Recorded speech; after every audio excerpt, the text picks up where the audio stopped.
Well, to know more information on this topic, we have a Zoom call right now. Sophia Hasib Siddiqui, Grievances Head and Campaign Coordinator for Telangana Parents Association for Children Rights and Safety, and also leading the street team as Shakti at Hyderabad City Security Council. Hello, ma'am. Hello, ma'am. How are you? I'm good, ma'am. Thank you so much for joining us on live, ma'am. My pleasure, ma'am. Well, ma'am, I would like to ask you, ma'am, what is the difference you are experiencing from the, classroom study and also the online studies? Basically, first being a parent, I would like to say that classroom studies are more focused than on-call or the Zoom meetings what the schools are conducting. Right. Because the concentration of the teachers with individual students and the combination of the classes like 2 or 3 sections what the schools are mixing up Right. is being a big chaos now. The children aren't able to concentrate like they would usually do at the school level, ma'am. Right, definitely. Also, I would like to ask you, what do you have to say about online classes and traditional classrooms? Basically, traditional classrooms are like individual capacity. Teacher has the concentration to the students when the questions are asked. Online classes are like if teacher wants the child is speaking, or if it's like everyone speaks at a time, nobody is able to understand each other. Not the questions are being answered properly, nor the students are able to understand the teacher's method of teaching. Right. So, would you like to continue with online classes or you get back to the traditional classes, ma'am? So, you want to continue with the traditional classrooms or online classes? Keeping in mind the pandemic situation, it won't be appropriate to start the schooling as such. Physical schooling is not a very good idea to focus on child's academic performance. Here we need to focus more on the child's health than on the academic performance. Right. Online classes are like basically they are helping children, but we cannot send the children to the school right away. Right. Also, ma'am, I would like to ask you, well, as COVID cases are increasing day by day, right? Do you think it's necessary to reopen schools right now? Because cases are increasing day by day, right? Yes, ma'am, like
Well, yes, ma'am, there was a technical issue. I would like to ask you again, as COVID cases are increasing day by day, what do you have to say about it? Do you think it's necessary to reopen schools right now? no, ma'am. I would not suggest the schools to reopen right away because the COVID second wave is still on. Right. And after this flood and all, the cases are being rising up. So it is not appropriate to send the schools to school.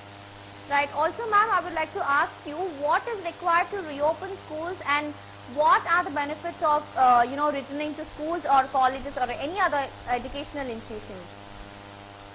Basically, ma'am, reopening of schools can be done for the higher classes like 9th and 10th and 11th and 12th. They Right. have at least that basic infrastructure how the students get sit. Like we can divide students in the class wise like 15 students per class. Right. And they are like very well known what are the hygiene, sending the pre-packed primary students to school, it's not a appropriate thing to do it right away, because kids, they eat, they sit, they play and all, and this thing can also contain virus. So this Right. is not a good idea to open the schools for the pre-primary and even the physically, but like small children, they face a lot of problems. So our Telangana Parents Association for Child Rights and Safety has given a campaign that no online classes should be conducted for nursery to grade 5, because those kids are facing a very big concentration problem in attending the classes, time-wise and the period-wise. It's being a very big headache for the students as well as the parents. Also, ma'am, I would like to ask you, guidelines have given by, government to reopen educational institutions as soon as possible. I would like to ask you, when and how will physical distancing be maintained throughout the day in educational systems? It is really risky also for the students to join the schools or colleges. And also, students cannot get used to this new normal, right? Do you think that students will maintain this social distancing and physical distancing and also wearing masks and following all the norms? Sure, ma'am. See, once the students are in the school premises or the college premises, they can follow the protocols like sitting and social distancing and putting on the mask.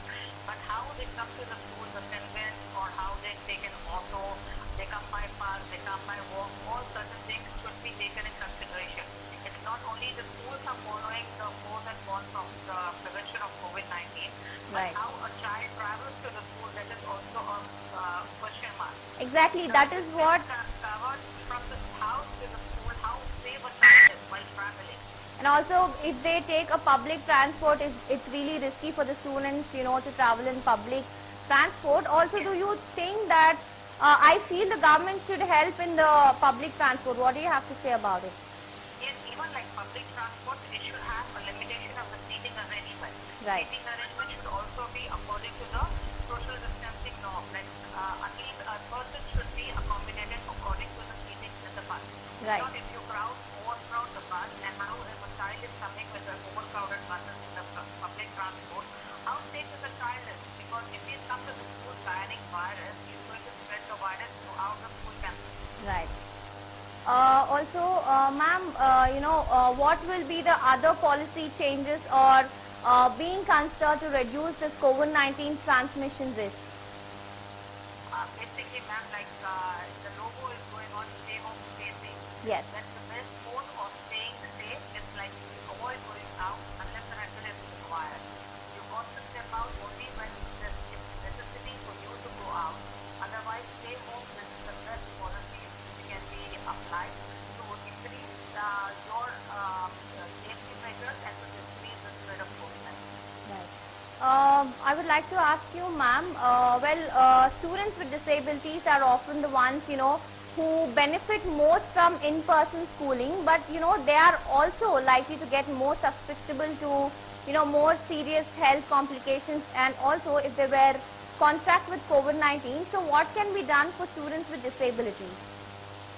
And the government should provide them special packages like providing them laptop and the free Wi-Fi, Right. which will be helping them in continuing the academic and also keeping them safe, because children with weaker immunity are the source that face a lot of COVID-19 virus. I would also raise a question about poor people who live in rural areas where they cannot afford for, a laptop or a smartphones, right? So what do you have to say about it? Ma'am, for them, at least government, if they are not a big screen time system, because now the technology is the boom, and here the government is doing a lot to protect it, and they are lacking also by the government. If they provide them individually laptops for study, or else they can provide them the materials. Right. Everything should be written on the paper where children can at least sit at home and read, or provide a big open space for them with a big monitor, a television which displays their classes. That I Right. think will help a lot of children in the rural and urban areas too, ma'am, where the people cannot afford to buy a laptop for 40,000 for each child. So according to this, they are again the schools are charging that same equal amount for the students to pay the fees. So it's always at big expense of parents well, I guess that will be a major thing for rural areas people, right? According to a smartphone or a mobile phone for this during this online classes, right? Yes. And also during the right. Yes, ma'am.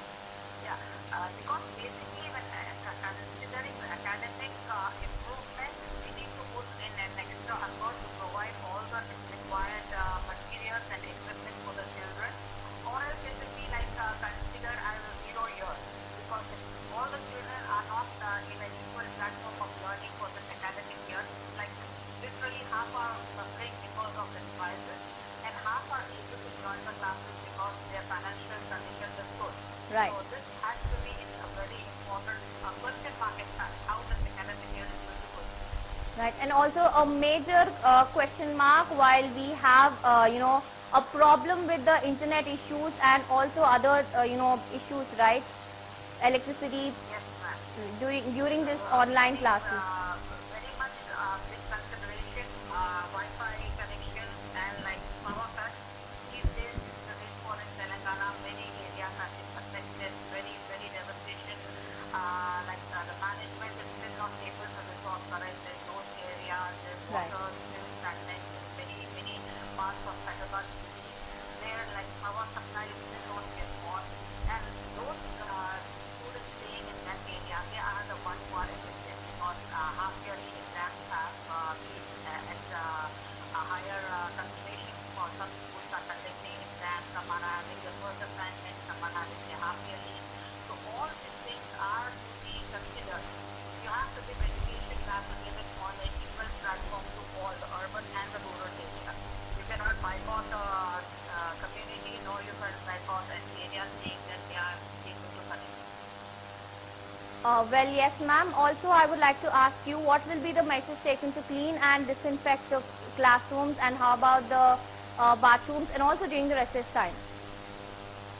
Ma'am, each and everything, it will be the duty of the school and the college management to take care of all the precautionary measures to avoid virus and avoid the spread of the virus. Like checking the temperature, using the sanitizer everywhere, and sanitizing the school building on daily basis. When the kids are in and out of the school, you need to be very careful, and you should first teach them the basic etiquette of not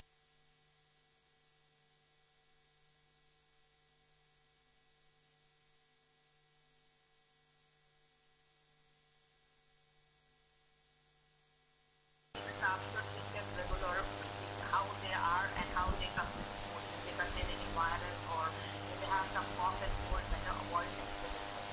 Right. Also, I would like to ask you, do you think that recess time be modified when schools or colleges reopen? And also, I would like to ask about the students who are interested in sports should participate in that. Ma'am, recess time and lunch time are the more dangerous mode we can say. When they sit together, eat together, like this virus can be contaminated to any of the meat. It can be a glass of water when you drink the glass and just keep it over there and somebody by mistake the same glass. And sitting and eating in some places, like you drop the food from your mouth, that also contain virus.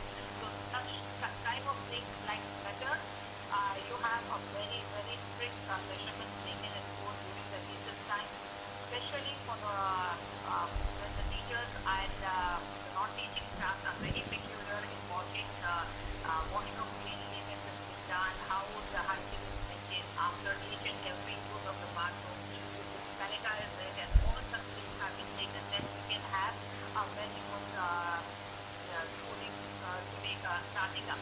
But if you don't take the measures and the precautions aren't taken at a higher priority, then this is going to be a very dangerous situation, because a student who is contaminated with COVID-19 Right. is going to spread it throughout.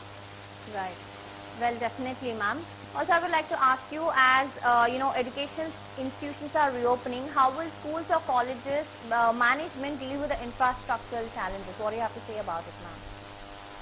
Ma'am, I have suggested please before also, like to limit the classroom size. Like when you have 30 students in a normal non-attendance situation, now you reduce the size to 15. Either you have one section in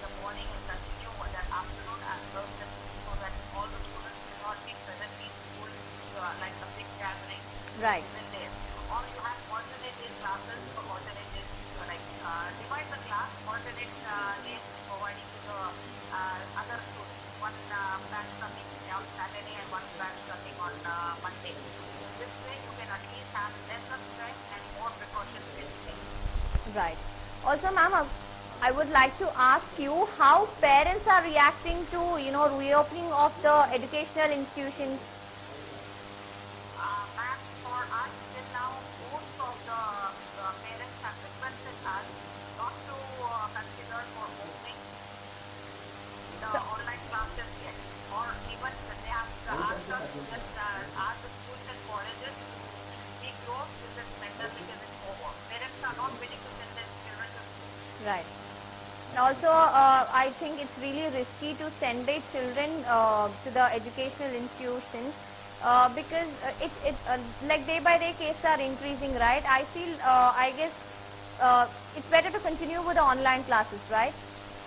Yes, better to continue with the online classes and better, unless until the wave of the COVID-19 has subsided completely, it will be a very greater risk to send the schools the message that yes, we are helping to send our children to study. So it is like the school should consider online classes to continue till the pandemic is completely gone. The COVID-19 has to subside, then only the students can step into the school. Right. Well, ma'am, it was really nice talking to you, ma'am, in spite of a busy schedule. Thank you so much for joining us on live, ma'am. My pleasure, ma'am. Thank you very much. Hope it conveys a good message to all. Definitely, ma'am. Thank you. Well, moving ahead with COVID cases showing a slight drop in number, parents are still reluctant to send their children to school, saying that the government should not rush reopening them, but experts on the other hand believe that a proper education can only be given in four walls of the classroom, and also a further delay could disrupt the children's learning. Well, as a parent of first grade students said, we have been hearing about the decrease in COVID classes in the country and also in Bengaluru. However, we should not be under the false impression that COVID is gone, and also Western countries are already seeing a surge in the second wave, while experts say there could be a second wave in India during the festive season. Well, the government should not jump to the conclusion of restarting the classes. Well, many parents say that while the government should work on providing education to all the kids and explore the different methods of teaching in the pandemic, they should not force going to school. For many schools, online methods are working well, they felt. Many parents are still not comfortable sending their kids to school. Another parent said it would be better to reopen schools only with the total positivity rate drop down to zero. Well, we should not be under the false impression that COVID is gone. Western countries are already seeing a surge in the second wave, while experts say there could be a second wave in India during the festive season. Once the schools start, you have to be extra careful